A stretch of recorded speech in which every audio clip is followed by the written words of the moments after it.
जब शंकर जी का अपमान होता रहा तो शंकर जी के जो गण थे, नंदी इत्यादि,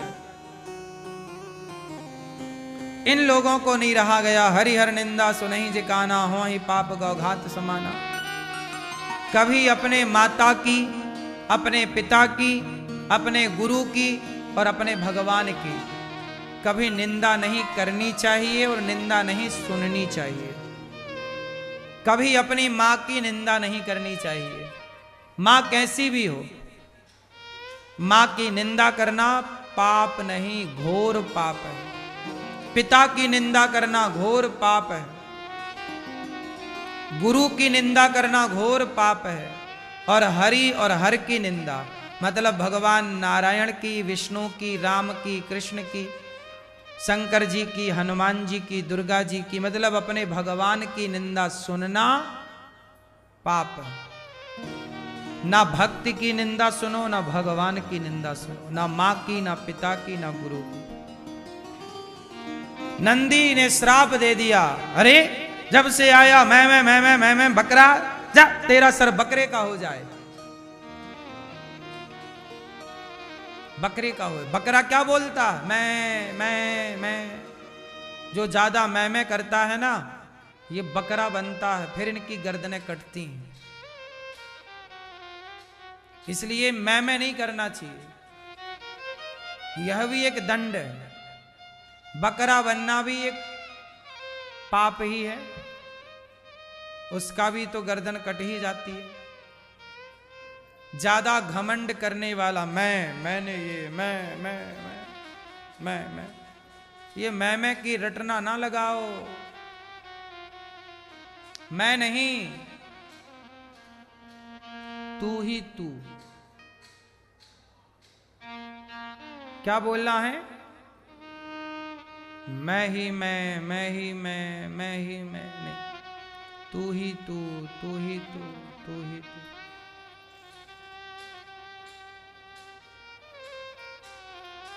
मैं नहीं, अभिमान नहीं, मैं ही मैं क्यों, तू ही तू, हर जगह ईश्वर तू ही तू। बकरी का सिर हो जाए। नंदी को श्राप दे दिया दक्ष ने। दक्ष ने शंकर जी को भी श्राप दिया, यज्ञ में भाग ना मिले। और भरी सभा में नंदी को श्राप दे दिया, जाओ तुम पाखंडी हो जाओ, और ये और वो खूब श्रापा श्रापी भई। शंकर जी चुपचाप उठ करके वहां से चल पड़े। शंकर जी ने दक्ष को पलट कर कोई जवाब, अच्छा ये बताओ क्या शंकर जी जवाब नहीं दे सकते थे?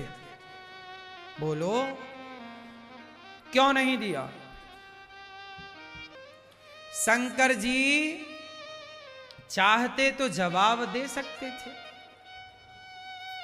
नहीं जवाब दिया। इसलिए जवाब नहीं दिया कि हम दुनिया वालों को शंकर जी ये बताना चाहते हैं कि दुनिया वालों, जब तुम्हें भी कोई इस तरह से जलील करे, भरी सभा में वो अपने को श्रेष्ठ बताए, तुम्हें छोटा बताए, अपने को बड़ा बताए, गाली दे, तो जवाब ना देना। क्यों ना देना? क्योंकि कुत्तों के मुंह तो कुत्ते ही लगते हैं। आप कुत्तों की तरह भौंक रहे हैं तो हम थोड़ी आपके सामने कुत्तों की तरह भौंकने लग जाएंगे।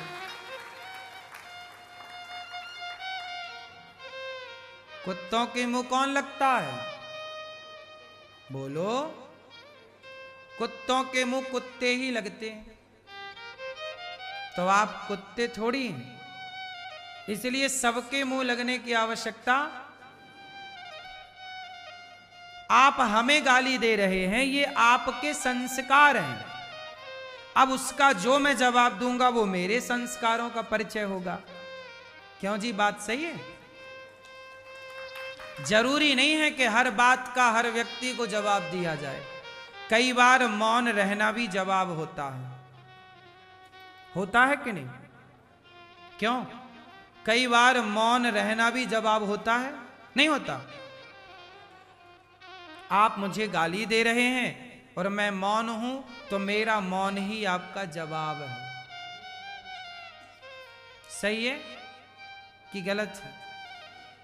इसलिए जवाब जरूरी नहीं है कि शब्दों से दिया जाए, चुप रहकर भी जवाब दिया जा सकता है। समझदार को इशारा काफी है।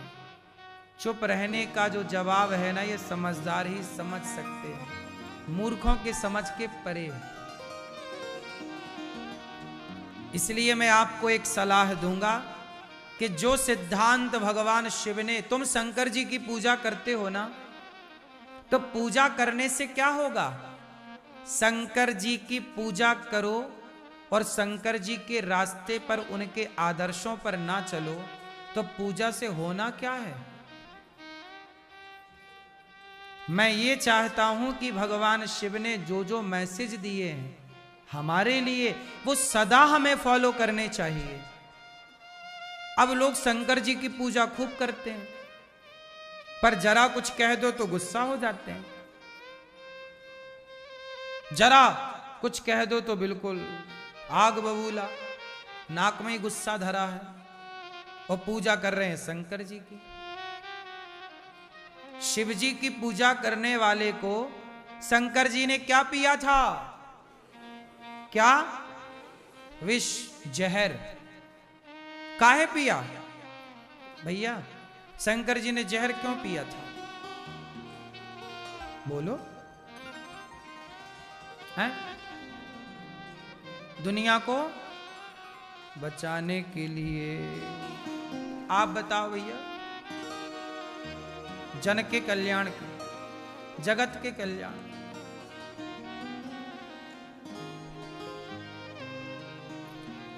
यही चीजें जानना है, यही चीजें ही आपको समझनी है। इन्हीं को जानने वाला समझदार है, वरना हर हर महादेव, हर हर महादेव जपने से नहीं होगा कल्याण। हर हर महादेव, महादेव ने जो किया है, जो हमारे लिए मैसेज दिया है, वो कल्याण करेगा। अच्छा, शंकर जी ने जहर पिया, वो जहर निकला कहां से? समुद्र। क्या मतलब हुआ? जब भी आप कोई काम करते हो, समुद्र मंथन हुआ, सबसे पहले क्या निकला? विष, जहर।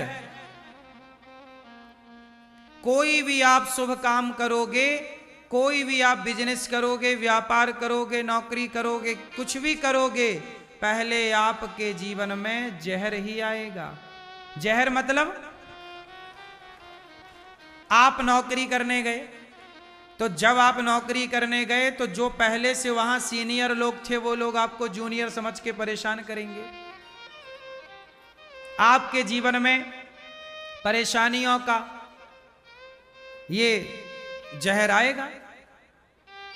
नया बिजनेस करेंगे तो नए बिजनेस में पहले आपको नुकसान होगा, असफलताएं मिलेंगी, ये जहर है। बोलो हां। हर शादी होती है, पहले लड़की को सास ससुर पति कुछ भी कहता है, कष्ट मिल रहा है, पहले वो जहर ही तो मिला। शादी किया, पत्नी अच्छी नहीं मिल रही है, पति अच्छा नहीं, होते सब अच्छे हैं, पर शादी के 3-4 साल तक ना जहर ही जहर निकलता है। शंकर जी का अपमान हुआ, दक्ष ने किया, कोई प्रत्युत्तर नहीं। चुपचाप शंकर जी आए, कैलाश पर बैठे, दक्ष बक बक बक बक करते रहे। कोई आपको गालियां दे रहा, देने तो। शंकर जी चुपचाप बैठे। एक दिन दक्ष ने कनखल में यज्ञ किया, यज्ञ में सबको बुलाया। इस बार शंकर जी को जानबूझकर नहीं बुलाया कि इस बार मैं अपमान करूंगा। सुनो, कभी किसी का अपमान करने का सोचना भी मत। कोई आपके साथ कितना भी बुरा करे,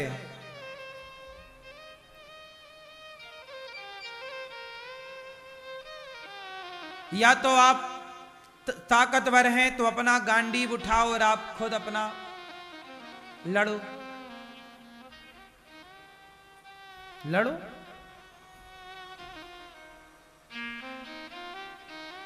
या फिर आप लड़ नहीं सकते तो फिर आप भगवान पर छोड़ दो।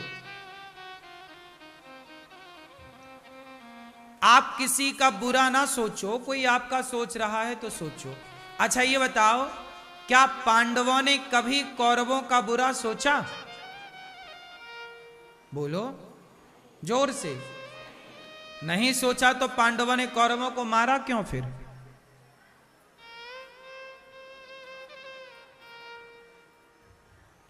एक बात बताएं, पांडवों ने कभी कौरवों का बुरा नहीं सोचा, सदा कौरवों ने पांडवों का बुरा सोचा।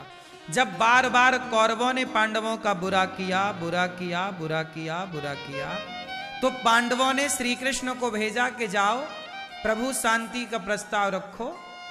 महाभारत ना हो तब भगवान कृष्ण शांति का प्रस्ताव लेकर गए। जब शांति से बात नहीं बनी, शांति के प्रस्ताव को दुर्योधन ने ठुकरा दिया, तब फिर महाभारत का शंखनाद हुआ। आखिरी विकल्प है महाभारत। लड़ना ये पहला रास्ता है कि अंतिम रास्ता? बोलो। लड़ाई करना अंतिम रास्ता, और आप लोग ना पहला रास्ता लड़ाई को मानते हैं। पहले लड़ाई ना हो इसके सारे प्रयास कर लेने चाहिए। क्यों मेरी मां? हमारी और आपकी लड़ाई ना हो, पहले इसके सारे प्रयास कर लेने चाहिए। समझ के, समझा करके, साम दाम दंड भेद, शांति से बात कर लो भैया, कुछ पैसे ले लो शांति से। नहीं है फिर क्या, चलो भैया अब नहीं सुलझ रहा है, हमारी आपकी कोई शत्रुता नहीं है, पर अब लड़ना तो पड़ रहा है। पांडव अर्जुन ने मजबूरी में गांडीव उठाया, वो तो मना कर रहे थे मैं नहीं लड़ता, भगवान ने कहा उठा, अब विकल्प नहीं है दूसरा। हमने सारे रास्ते खड़खड़ा के देख लिए, खटखटा के, कोई रास्ता हमें, कोई दरवाजा खुला हुआ नजर नहीं आया। हमें तो अब केवल युद्ध का रास्ता दिखाई पड़ रहा, अंतिम रास्ता था युद्ध का। क्या करते? भगवान राम ने भी रावण से डायरेक्ट लड़ाई नहीं लड़ी, पहले राम जी ने भी रावण का दरवाजा खटखटाया कि भैया मान जा। हनुमान जी को भेजा था मान जा, अंगद को भेजा था मान जा, समझाया अंगद जी ने, समझाया हनुमान जी ने, समझाया विभीषण ने, समझाया रावण की पत्नी मंदोदरी ने।